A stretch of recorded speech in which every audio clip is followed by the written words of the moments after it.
1965, कितने वर्ष हो गए आप गिन लीजिए। 1965, 1965 मैं मेरे पिताजी के साथ कटक गई। हम लोग बम्बई के हैं। बम्बई में मेरा जन्म, मेरा एजुकेशन, और फिर दक्षिण में भरतनाट्यम। तो पहली बार जब मैं यहाँ आई दिल्ली नृत्य करने, वैसे फैमिली के साथ आ गई थी 1964 में, 1964 पहला मिला जुला फेस्टिवल जिसको हम कहते हैं, आजकल तो बहुत कॉमन हो गया है, 3 दिन का सप्रू हाउस में। न हैबिटेट था, न कमानी था, न श्री राम सेंटर था। Sapru house was the centre of culture, talks, films. तो वहां पर 3 दिन का फेस्टिवल। पहले दिन opening with me, my Bharatanatyam, and then Damayanti Joshi ji का कथक। दूसरे दिन भारती गुप्ता जी, उस वक्त बिरजू महाराज जी की प्रिय स्टूडेंट, शिष्या, उनका कथक, और फिर इंद्राणी रहमान। तीसरे दिन रोशन कुमारी का कथक, एंड बाद में उस्ताद विलायत खान सितार। ये फेस्टिवल। अब उसमें पहचान हो गई किसी से, इंद्राणी रहमान, डॉक्टर चार्ल्स फाबरी, और उन लोगों ने बहुत सराहा। तो पहचान हुई एक ऐसी शख्सियत से। तो बाद में वो बदल गई कि वहाँ विवाह करना है। वहाँ कटक से पत्र आ रहे हैं मेरे पिताजी पे। पिताजी ने कहा ये क्या हो रहा है? तो मेरे दादाजी, पिताजी के पिताजी, wonderful, he was actually the pillar of strength behind me. तो माँ तो बड़ी, ये क्या हो रहा है, ये कौन है ये? तो मुझे पूछा, मैंने कहा हाँ। उम्र क्या थी, वॉटेवर।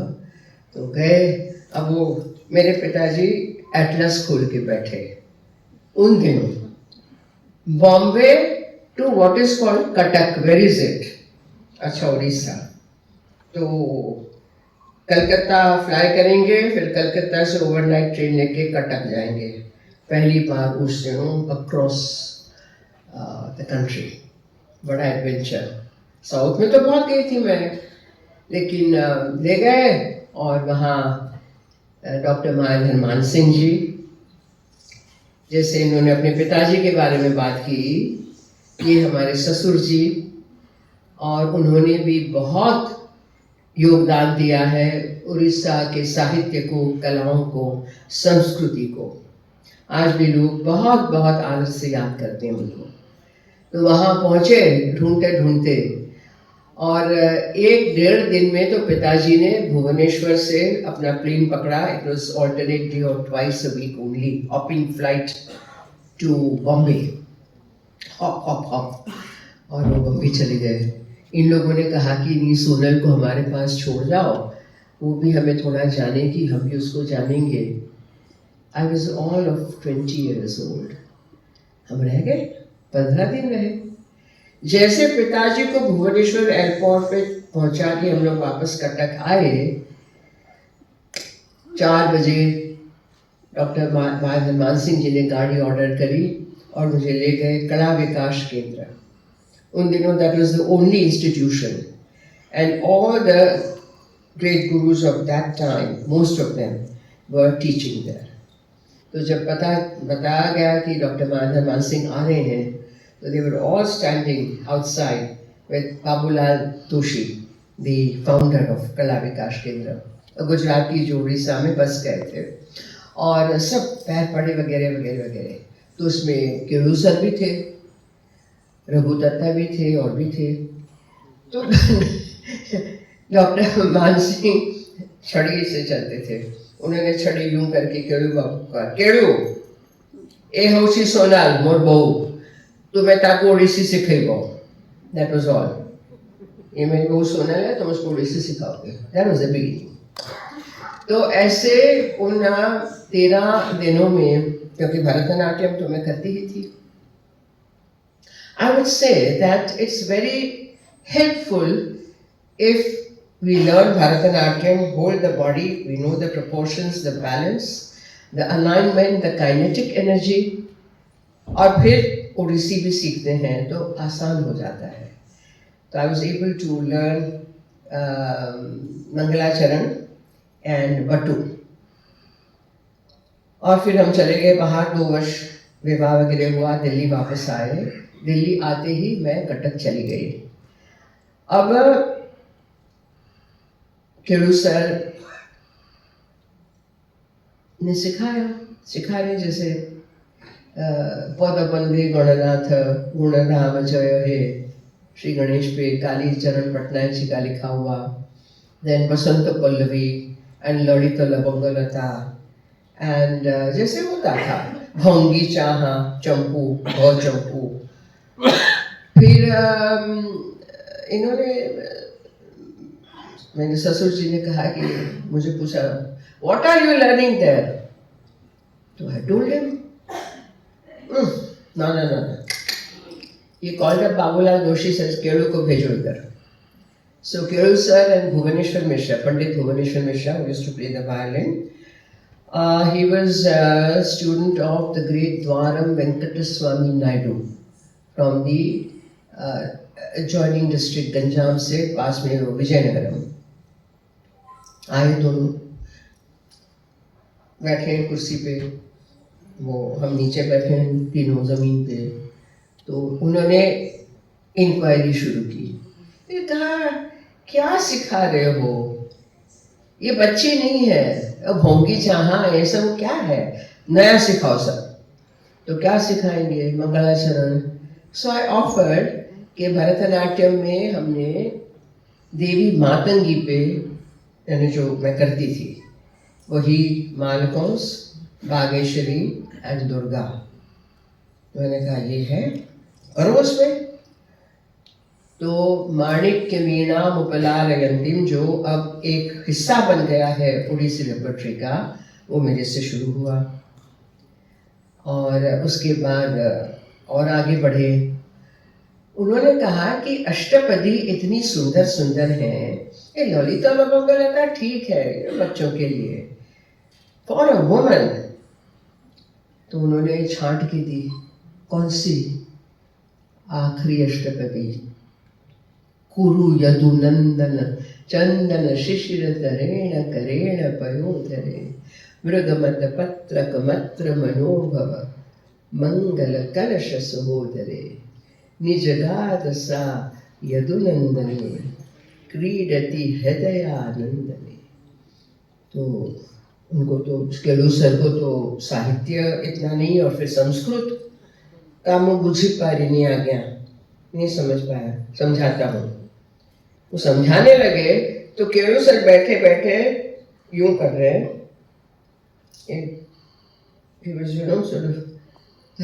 डॉक्टर मान सिंह ससुर जी ने कहा कि व्यागर हुई नहीं की, क्यों तुम्हारी शादी नहीं हुई है.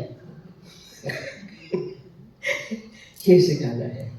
आ गया, ट्रांसलेशन किया. उसके बाद गाड़ी लेकर हमें कोणार्क ले गए. केळू सर, मैं और बापा, वहाँ हम लोग रहे 2 दिन. पूरा आजकल तो मंदिर में ज्यादा पत्थर के स्लैब्स दिखाई दे रहे हैं, पता नहीं वो स्कल्पचर्स कहाँ गए, क्या हुआ. Those days in 1965 की बात कर रही हूँ, जब मैं वापस 7 की बात कर रही हूँ. 65 में मैं बाहर गई Geneva to get married, came back 67. और ले गए तो घूम घूम के सारे केळू सर ने चित्र बनाए. वो बॉक्स कैमरा से हमने फोटो खींचे, लेके वापस आए. और वैसे मेरे ऊपर 1 महीना काम करके कोरियोग्राफी हुई गुरु यदुनंदन की. That has also become a part of the today's Odissi repertory.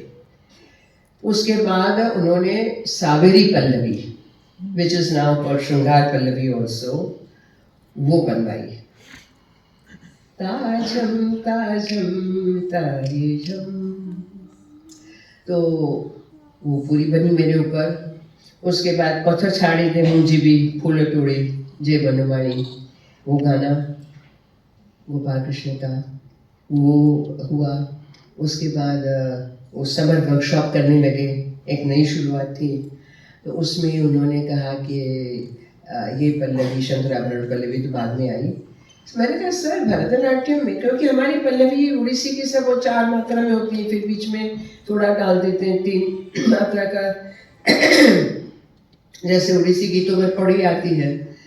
मैंने कहा सर गति भेद जैसे हम लोग भरतनाट्यम में करते हैं, आदि ताल चल रहा है 8 मात्रा का, है ना,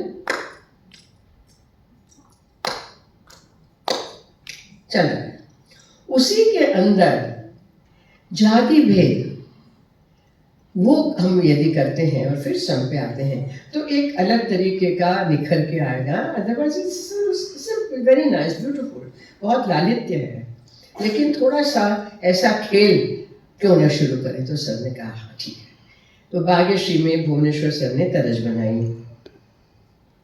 अब हुआ क्या कि इंस्टेड ऑफ जो मैंने सोचा था, अब क्या हो गया कि पूरे की पूरी जो बंदिश थी वो ही तिश्रम में चली गई, वो ही मिश्रम में चली गई, वो ही खंडम में चली गई, वो ही संकीर्ण में चली गई। So there was not that kind of composition जो मैं चाह रही थी। लेकिन it was a demanding pallavi, my god, उसको करते करते पसीने पसीने पसीने। एज डिमांडिंग वाज दिस गति भेद भाग्यश्री पल्लवी, हमारे गुरुजी Kelu sir was no less demanding. 4 घंटा सुबह उनके घर में जाती थी रिक्शा में बैठ के, कहाँ, सांत साई खुंटिया लेन कटक में, और उसके बाद 4 घंटा शाम को, दोपहर से लेके शाम तक 8 घंटा हमने काम किया है। 8 घंटा एक दिन में। Can you do that? Have you heard of that? Hello, I am asking the dancers here. भाई ऑडियंस में लाइट दे दो, I want to see them. हाँ, तो ये इस तरीके से काम करते करते, और भी उन्होंने मेरे पे कोरियोग्राफीज की, कॉम्पोजिशंस किए, और ये सारी बातें मोक्ष, जो इसको मोक्ष कहते हैं, वो भी उसी वक्त बनाया गया। वैसे नाटांगी होता है, जो ट्रेडिशनल है उसमें स्थाई है, बटू नाम दिया गया, बाद में एक अलग गुरुजी ने कॉम्पोजिशन किया, और नाटांगी जो होता है उसकी जगह उन्होंने मोक्ष किया।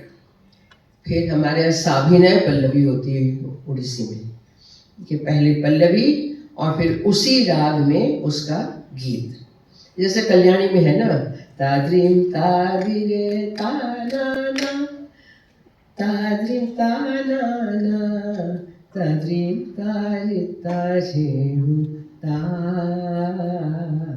ताद्रीम तादिरे ताना, देखिब परा आसोरे प्राण संगिनी, श्री बंशीधर बेसपो, देखिब परा आसोरे। ये साभिनय पल्लवी ऐसे आरभी में है। ये करते करते करते एक ऐसा वो मेरा बन गया कि गुरुजी ने मुझे प्रेजेंट किया कि बरगढ़ में, यहाँ पे, वहाँ पे, पारादीप में, पता नहीं कहाँ कहाँ गए। पारादीप में मुझे याद है वो बजा रहे हैं, और वो थे लैंटर्स, वो मच्छर निकल गए, ताकेटा मच्छर का झेड़ा। उन्होंने कहा मैं नहीं बोलूंगा, तो नाच खाली खाली बोझ, तू नहीं कहते थे मुझे, तुम्हें कहते थे, तुम्हें नाचो, तुम खाली बोझेगा, मुंह खोली भी नहीं हुआ। तो गुरुजी का जो रघुराजपुर वाला उनकी लेगेसी पट्टचित्र वाली, वो अपने शिष्याओं को इतने सुंदर से तैयार करते थे, मुझे भी करने लगे। और भरतनाट्यम में अपने आप तैयार होती थी। यहाँ पे गुरुजी वो ये पता नहीं क्या यहाँ पे यहाँ पे यहाँ पे यहाँ पे पैरों पे। He used to, फिर बाल जोड़ा ये, फिर यहाँ फिर यहाँ फिर यहाँ फिर यहाँ। आजकल यहाँ पे कुतुब मीनार लगाते हैं, हमारे टाइम में वो नहीं था। पहले तो उड़ीसा में रियल फूलों से इतना सा होता था टाइया। बाहर जाना है तो बनवा के जाते थे, सो दैट अंदर जाने के बाद इतना दिखता है, वो सुंदर लगता है। अभी इधर इधर इधर इधर मुंह इतना और ये श्रृंगार इतना। So all that was not there. मैं क्यों ये बोल रही हूँ कि एक बैलेंस जिसको कहते हैं विजुअल एस्थेटिक्स, वो बहुत ज़रूरी है। और वो गुरुजी में कूट कूट कर भरा हुआ था। कभी मुझे एक बार कहना पड़ा कि सर इतना मत करो, मुझे I mean it doesn't suit me. कहा हाँ ठीक है तुम्हें करो। इतने प्रेम से वो करते थे। रशिया में भयंकर सर्दी, मुझे उन दिनों साइनस होती थी, होम्योपैथी से फिर ख़त्म हो गई। उस वक़्त लेनिनग्राड के बैले थिएटर में, जहाँ Nijinsky and all these had danced, Nureyev, Nijinsky, वहाँ प्रोग्राम था। और मैं इतना फूल गया था, प्रोग्राम हो रहा है, बीच में एक और किसी का है, अंदर रुई बल्ब पे वो निकाल के गरम कर करके लगा रहे हैं, गरम करके लगा रहे हैं। मॉस्को में आखिरी प्रोग्राम 1 महीने के बाद। अब मैं तो वेजिटेरियन थी उस वक्त, और वो 1968 की बात कर रही हूँ। वो क्या कहते बन ऐसा मारो तो खून निकले, और वो, और फिर बॉइल्ड कैबेज और बॉइल्ड टोमेटो, और ये सब। तो at the last programme encore हो रहा है, मेरे मोक्ष के बाद अंकोर हो रहा है। वेरी सुनर। गुरुजी वहाँ से उठ के दौड़े पीछे से, बिग थिएटर आए, मैं पड़ी हूँ जमीन पे। हाँ बता रही हूँ, इट वॉज नॉट ईजी। आज आप लोग, हम लोग जो करते हैं, विदेश जाते हैं, भारतवर्ष में करते हैं, एयर कंडीशन थिएटर में करते हैं। There was no air conditioning anywhere in India, और पूरे सिल्क के कॉस्ट्यूम में सब पहन के करना है तो करना है, और सोलो 2 घंटा करना है। ये सब होते वो ज्ञानपीठ अवार्ड, फिर आप गोरखपुरी को विज्ञान भवन में, उसमें हमें कहा, गुरुजी कटक से आए, पूरा बनाया उसका। फिर मुझे याद है कुमकुम लाल और हम 2 हैं जिन पे उन्होंने विभूषण पुष्पे जा कांति जानो, ये पूरा कोरियोग्राफ किया। वो कमानी में हुआ। 72 में मेरा विच्छेद हुआ, गुरुजी को अच्छा नहीं लगा, गुरुजी ने मुख मोड़ लिया मेरे से। लेकिन जो 7 वर्ष थे उसमें गुरुजी ने इतना दिया, his creativity flowed, his affection and love flowed, और एक तरीका, कोरियोग्राफी का तरीका, वो भी हमने सीखा। फिर होते मैं आपको इसलिए बता रही हूँ कि हो जाता है, हम कहते हैं गुरुर् ब्रह्मा गुरुर् विष्णु गुरुर्देवो महेश्वरः, बनाते हैं, कुम्हार की तरह बनाते हैं, मिट्टी को लेकर मारते हैं, फिर चाक पे चढ़ाते हैं, फिर उसको शेप देते हैं, फिर इसको भट्टी में तपाते हैं, तब वो सुपात्र बनता है। विद्या देने लायक वो सुपात्र बनाते हैं। उन्होंने मुझे तपाया, और उसके बाद वर्षों तक गुरु साक्षात पर ब्रह्म नहीं है। He is not physically present but he is always present. उनका आशीर्वाद मांगते ही लेना है, मांग के लेना है, और वो हम करते रहे। उनके तक बात पहुंची। आखिर में उन्होंने कहलवाया कि सोनल हंसो, तुम्हें हमें भेटिबा हंसो। तो मैं गई मिलने उनको, और दिल्ली जब आए तो मैंने घर पे बुलाया, गुरुजी की पाद पूजा की, गुरुजी की और लक्ष्मी भावजा की पाद पूजा की। आजकल आप पाद पूजा जानते हो कैसे होती है? I don't think so. गुरु की पाद पूजा कैसे होती है मैं आपको आज बताना चाह रही हूँ, क्योंकि मैंने मेरे भरतनाट्यम गुरु और गुरु पत्नी की और उड़ीसी की गुरु पत्नी की है, और वो करनी चाहिए। गुरु शिष्य परंपरा तोते की तरह बोलने से नहीं होता है। वो सारी जो पद्धति है, परंपरा है, उसको करने से होता है। थाल में पानी और उसमें गुलाब की पत्तियां डाल के उनका पैर उसमें रखते हैं। उसके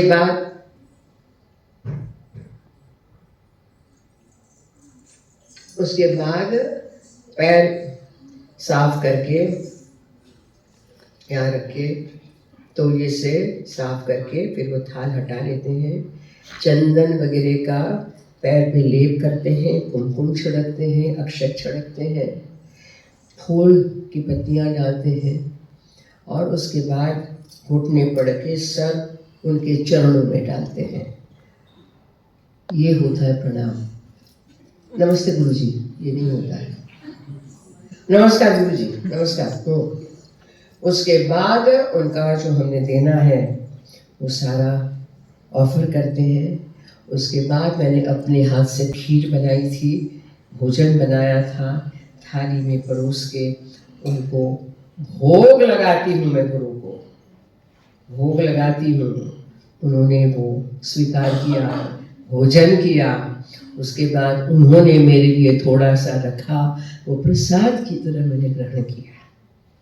ये होती है पाद पूजा। और मैं रिकमेंड करती हूँ कि जिनको नहीं मालूम है वो काइंडली इसको समझें, इसको करें और इस परंपरा को आगे बढ़ाते चलें। मैं बहुत सारी और बातें हैं, बहुत सारे प्रसंग हैं, लेकिन मैं इतना ही कहूँगी, I was very lucky, very fortunate to learn from गुरु श्री केलुचरण महापात्र जी। महापात्र, वास्तव में महापात्र, और उस पात्र में से उन्होंने कितने सारे शिष्यों को प्रसाद दिया, उससे मैं भी एक हूँ। मैं ऐसे गुरु को शतशः कोटिशः प्रणाम करती हूँ, और आशा करती हूँ कि जो उनके स्टूडेंट्स हैं यहाँ पर, आपने भी देखा और भी कुछ है, आप लोग अच्छे से आगे बढ़ाएंगे। एक थोड़ी सी बात मैं आखिर में कह के जाती हूँ। चौक जो उड़ीसी का विशेष पॉस्चर है, एक चौक है और एक त्रिभंग है। त्रिभंग तो कर लेते हैं, चौक में बड़ी मुश्किल होती है बैठना है, और उसमें हम लोग उत्प्लवन, जंप, भ्रमरी इस सब करते हैं। चौक आपको देखना है तो श्री जगन्नाथ महाप्रभु का नहीं है, ये गलत बात है। जगन्नाथ महाप्रभु तो खड़े हैं, नीचे तो नहीं है पैर। एक आशीर्वाद लेने के लिए अच्छा है। परशुरामेश्वर मंदिर 6th सेंचुरी AD भुवनेश्वर में जाके देखिए, बाहर की दीवार पर इतने से स्क्वायर में चौक है। वो लकुलीश महादेव का मंदिर है, परशुरामेश्वर। चौक देखना है तो वहां जाके देखिए, और उसको देख के हम चौक का अभ्यास करते थे। तो फिर से एक बार उपाली अपराजिता को बहुत बहुत बधाई, बहुत बहुत धन्यवाद, बहुत बहुत शुभकामनाएं। आप सब आए हैं ये देखने, गुरुजी को याद करने, और जो हमारे चौक है वो आज ये होता होता यहाँ आ गया है। कई जगह मैं देखती हूँ उन्हीं के यहाँ पर भी, उनके पुत्र के यहाँ ऐसा हो गया है। जो भरतनाट्यम का है चौक, ये उसका पूरा मेजरमेंट है। तो संभालना है कि हम अपनी सहूलियत, अपनी कन्वीनियंस को, एक जो ट्रेडिशनल, इतनी पुरानी प्राचीन सुंदर स्टाइल है, उसमें हम अपनी सहूलियत ना थोपें, मेहनत करना है, शरीर को कष्ट देना है, अभ्यास करना है, तप करना है और हमें कुछ करके जाना है, खराब करके नहीं जाना है। मेरी इतनी ही प्रार्थना है सबको। धन्यवाद।